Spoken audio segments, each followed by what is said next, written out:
नमस्कार and welcome back to another video of my channel national international. Recently हम बाঙालियों के बीच दीघापुरी के बाद एक और फेमस स्पॉट उभर पड़ा है जिसका नाम है मौसुनी आइलैंड। तो इसलिए देरी न करते हुए हम लोग चले गए थे उस मौसुनी आइलैंड का एक शॉट और बजट ट्रिप कंप्लीट करने के लिए। हालांकि ये वीडियो मैंने पहले भी एक बार अपलोड किया है, लेकिन कुछ टेक्निकल इश्यूज़ की वजह से इसको भी डिलीट करना पड़ा था। ये भी उन 4 वीडियोस में से है जो मुझे डिलीट करना पड़ा था, तो इसीलिए मैं इसको दोबारा से अपलोड करूँ। उम्मीद है इसको आप लोग पहले की तरह उतना ही प्यार दीजिएगा।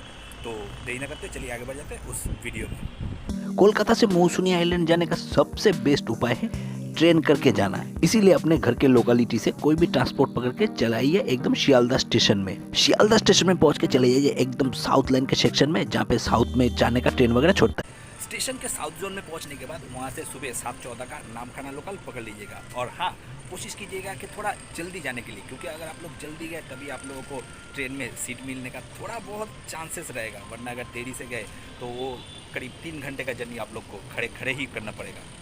शियालदा से करीब 2.25 घंटा लगता है नामखाना तक पहुंचने में। इस 2.25 घंटे का जर्नी पूरा करने के बाद नामखाना स्टेशन में उतर के वहां से 1 नंबर प्लेटफॉर्म से होते हुए चलाइए एकदम स्टेशन के बाहर की तरफ। स्टेशन के बाहर निकलते ही बाएं तरफ खड़े रहते बहुत सारे टोटो, लेकिन इन सबको थोड़ा अवॉइड करने की कोशिश कीजिएगा क्योंकि इन सब का रेट बहुत ही ह्यूज होता है। बार्गेनिंग करके भी उतना ज्यादा कंट्रोल कर पाना बहुत मुश्किल है, क्योंकि रेट ही वो लोग इतना मांगेंगे कि बार्गेनिंग करके भी उतना ज्यादा कुछ सुविधा नहीं हो पाएगा। इसीलिए इन सबको अवॉइड करके वही रास्ते से 2-3 मिनट चल के चलाइए एकदम मेन रोड की तरफ। वहाँ पे बहुत सारे ऑटो, टोटो, इंजन मैन ये सब खड़े रहते हैं। इन सबसे भी बार्गेनिंग करना ना भूलें। हालांकि ये भी थोड़ा ज्यादा रेट मांगेंगे, लेकिन इन सबसे बार्गेनिंग करके सुविधा हो ही जाता है। ऑन एन एवरेज करीब 35 रुपया लगता है नामखाना स्टेशन से घाट तक पहुंचने के लिए। हाँ, यहाँ पे आप लोग जो कैंप पहले बुक करें उससे जानकारी ले लीजिएगा कि कौन से घाट से जाने से उनके कैंप तक पहुंचने में आसानी रहेगा। उस हिसाब से वहाँ पे ऑटो, टोटो या इंजन मैन जो रहेगा उससे आप लोग थोड़ा बात कर लीजिएगा।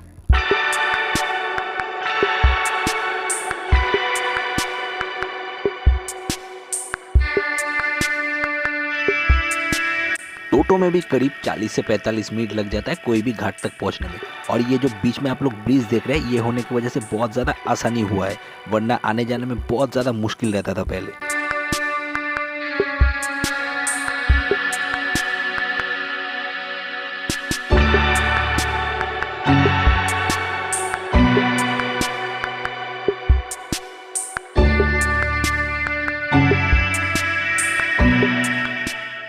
टोटो में बैठ के कुछ देर चलने के बाद ही आप लोगों को नजर आएगा गांव के प्राकृतिक बहुत खूबसूरत नज़ारे, जैसा कंक्रीट का जंगल आप लोग देखते हैं अपना डेली लाइफ में, वो सब छोड़ के। ऐसे ही टोटो में करके 40-45 मिनट का जर्नी कंप्लीट करके हम लोग पहुंच गए थे वहां पे 10 माइल करके एक घाट है, वही जगह पे। घाट के वहां पे पहुंच के सबको लाइन में खड़ा होना पड़ेगा, और जब तक नाव फुल नहीं होगा तब तक नाव भी नहीं छोड़ेगा। इस नाव के सफर का भाड़ा है पर हेड 10 रुपया, लेकिन हम लोग क्योंकि होली के दिन गए थे इसलिए इन लोगों ने हमसे 15 रुपए करके लिया था। और एक बहुत इंपॉर्टेंट चीज ये है कि दोपहर को 12 साढ़े 12 बजे तक से 2-2:30 बजे तक ये जो नदी में नाव का सफर है वो बंद रहता है। लेकिन अगर आप लोग उसी टाइम पे नदी पार करना चाहते हैं तो वहां पे आप लोगों को नाव रिजर्व करना पड़ेगा। जब नाव में लोग फुल होने लगे तो आप भी चढ़ जाइए उस नाव के अंदर, और नाव में बैठ के चिनाई नदी के आसपास के नज़ारे और उसके आसपास के मैनग्रोव के नज़ारे देखते हुए पहुंच जाइए नदी के उल्टे तरफ। ये नाव का सफर थोड़ा इंटरेस्टिंग और थोड़ा स्केरी भी रहता है, लेकिन इसमें बहुत मज़ा भी आता है।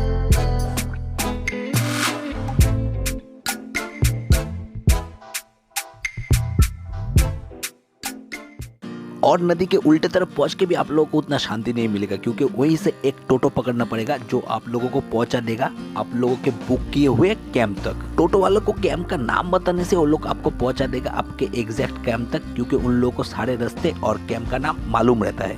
हम लोग पर्टिकुलर जिस कैंप में थे उस कैंप का नाम था बॉनफायर नेचर्स कैंप। छोटा मोटा कैंप था ये, लेकिन ये अच्छा ही था। आप लोग चाहे तो गूगल पे रेटिंग देख के यहाँ पे बहुत सारे कैंप है, वहाँ से कोई भी कैंप बुक कर सकते हैं। यहाँ पे हर एक कैंप पे वेलकम ड्रिंक के तौर पे ये लोग सर्व करते हैं नारियल का पानी। वो नारियल पानी पीने के बाद आप लोग चले जाइए अपने बुक किए हुए कैंप या कॉटेज में। तो चलिए एक बार आप लोगों को उस कैंप या कॉटेज का दर्शन करवा के ले आता हूँ। ये कॉटेज बेरा काट इन सब चीज़ों से बनाया जाता है, लेकिन अंदर की तरफ से ये साफ सुथरा ही रहता है। और क्योंकि हम बैचलर लोग इसमें सोए थे इसलिए ये खाट थोड़ा गंदा सा हुआ पड़ा है। कॉटेज के अंदर रहेगा एक खाट जिसके अंदर 2 या 3 आदमी आप लोग अच्छे से ही सो पाइएगा। इसके अलावा तकिया, चद्दर, फैन, हालांकि हम लोग का फैन खराब हो गया था इसलिए उन लोगों ने कूलर का इंतजाम भी कर दिया था हम लोग के लिए। और उसके साथ में आप लोग को मिल जाएगा एक चार्जिंग पॉइंट और एक आईना।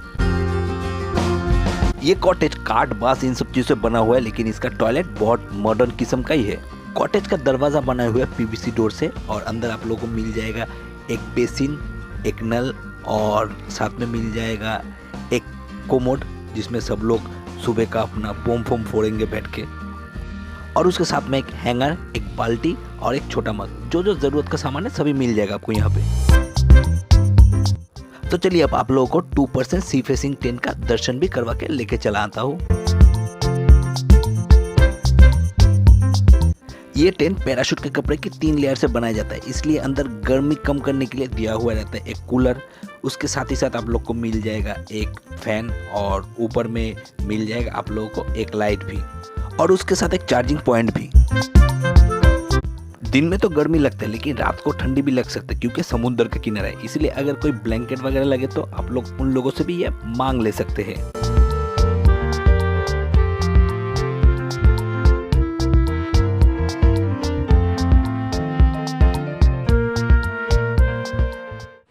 और हाँ, यहाँ पे हर एक कैंप में टेंट या कॉटेज का रेंट वेरी करता है, मतलब डिफरेंट रहता है। तो इसलिए आप लोग जब बुक कीजिएगा तब उन लोगों से बात करके अच्छे से जान लीजिएगा कि रेट क्या है।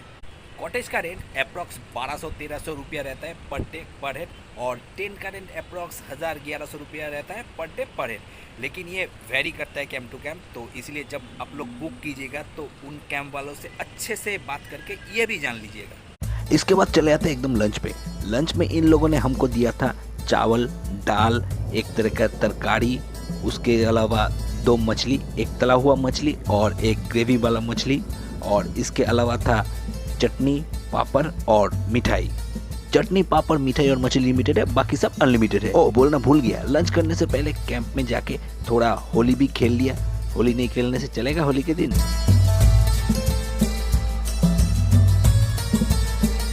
दोपहर को खाना वाना खत्म होने के बाद कैंप के अंदर ही बना हुआ एक खूबसूरत सा बैठने का जगह, वहीं पे बैठ के थोड़ा रेस्ट भी कर सकते हैं या फिर उसके बगल में ही बना हुआ है एक झूला या हैमक, जो भी आप बोले, उसमें लेट के रिलैक्स करते हुए पास में चलाए हुए गाने का भी आप लोग मजा ले सकते हैं हमारी तरह।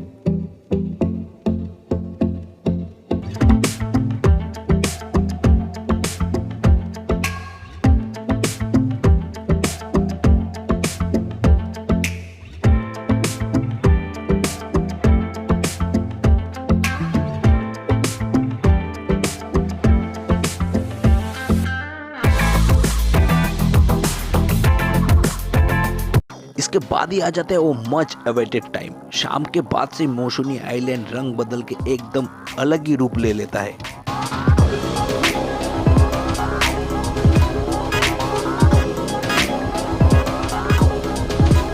बीच के साइड से चलते हुए नजर आएंगे हर एक कैंप में बहुत खूबसूरत तरीके का लाइट जला हुआ है और कहीं कहीं पे डीजे म्यूजिक भी बज रहा है और कहीं कहीं लोग नाच गाना भी कर रहे हैं, कैंप फायर कर रहे हैं। बहुत खूबसूरत लग रहा था ये देखने में। कंपेयर करना ठीक नहीं होगा लेकिन यहाँ पे जो पार्टी वगैरह होते रहते हैं वो आपको गोवा में जो पार्टी वगैरह होता है उसका भी थोड़ा वाइब देगा। और हम लोग भी इतना एंजॉय कर रहे थे कि फोटो वीडियो वगैरह क्या लेंगे, नाचने में इतना बिजी थे कि फोटो वीडियो वगैरह लेना ही भूल गए। और इसके साथ बॉनफायर का भी बात भूल जाने से कैसे चलेगा। बॉनफायर में 1 केजी चिकन का रेट लेता है करीब 400 रुपये। ये rate camp two camp very करता है लेकिन अप्रॉक्स 400 रुपये लगता है।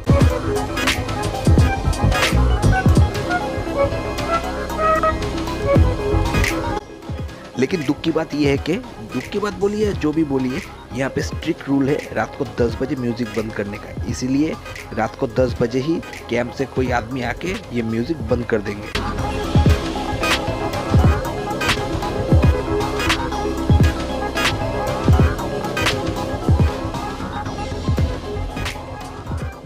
इसके बाद बॉनफायर और डीजे म्यूजिक का मजा लेने के बाद चले आइए एकदम आपका डिनर कंप्लीट करने के लिए।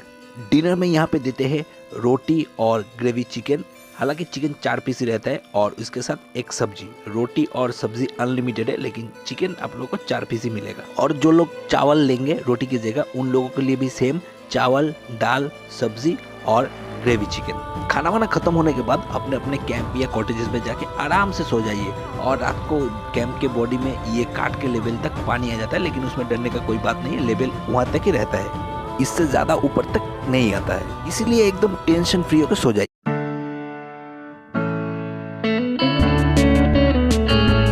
सुबह उठ के कैंप के बाहर खड़े होकर समुद्र के खुले हवा का थोड़ा मजा लेके फिर चले जाइए एकदम बीच के तरफ। बीच के उधर थोड़ा यहाँ वहाँ टहल लीजिए और समुद्र के किनारे से नंगे पैर थोड़ा चल के देखिए, मन को एकदम शांति मिल जाएगा।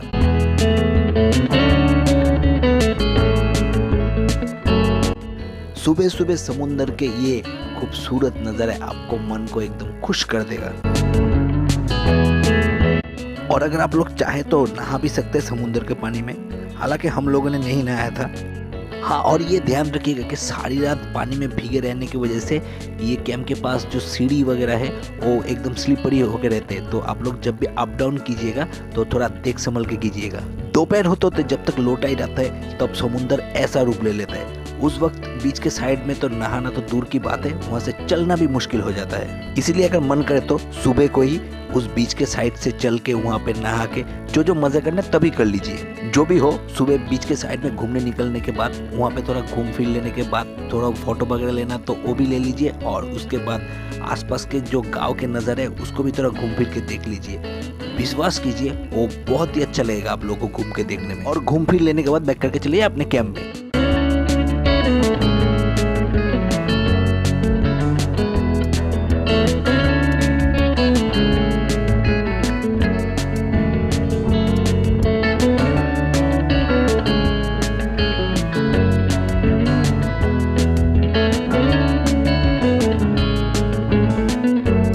कैंप पे लौट के अपना ब्रेकफास्ट भी कर लीजिए। ब्रेकफास्ट में आप लोग को मिल जाएगा पूरी सब्जी और उबला हुआ अंडा।